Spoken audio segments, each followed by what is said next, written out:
Hello everyone, আশা করি তোমরা সবাই খুব ভালো আছো। আমিও খুব ভালো আছি। আজকে সকালে ঘুম থেকে উঠে দেখছি বৌদি নাকি রান্না করছে। আই এম তো অবাক দেখে। বৌদি আবার ফ্যান চালিয়ে নিয়েছে। বাবা গো, ঢঙুনি বুড়ি ঢঙুনি বুড়ি আজকে দেখি এইসব রান্না করেছে। জানি মুখে নেওয়ার মতো হবে না, তাও তোমাদের সাথে শেয়ার করলাম, কারণ তোমাদের অনেক ভালোবাসি তো বস।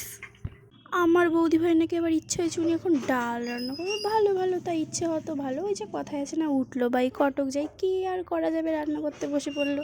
এখন এই যে পেঁয়াজটাকে ভাজি ভাজি করছে, এই যে খুন্তি দিয়ে নাড়ছে পেঁয়াজটাকে, মানে মনে হচ্ছে পেঁয়াজের ওপর কত রাগ রয়েছে তার। এই যে খুন্তিটাকে এখন সরিয়ে দিল, ভালো ভালো সরিয়ে দিলে, দেখি এখন কি করবে। ও আবার ভাজছে দেখছি। হাই ভাই, একে আর ভাজিস না। এই তো ডালটা ঢেলে দিল, এই তো হয়ে গেছে ডাল ঢালা। এই যে এখন দেখি কি করে, দেখি কি করে বৌদি। এখন আবার খুন্তি দিয়ে নাড়ছে। ও আচ্ছা আচ্ছা, ও হয়ে গেছে রান্না, ঠিক আছে। এই যে নামিয়ে দিল। তা আমরা খেতে থাকি, আর তোমরা আমাদের চ্যানেলটাকে সাবস্ক্রাইব করে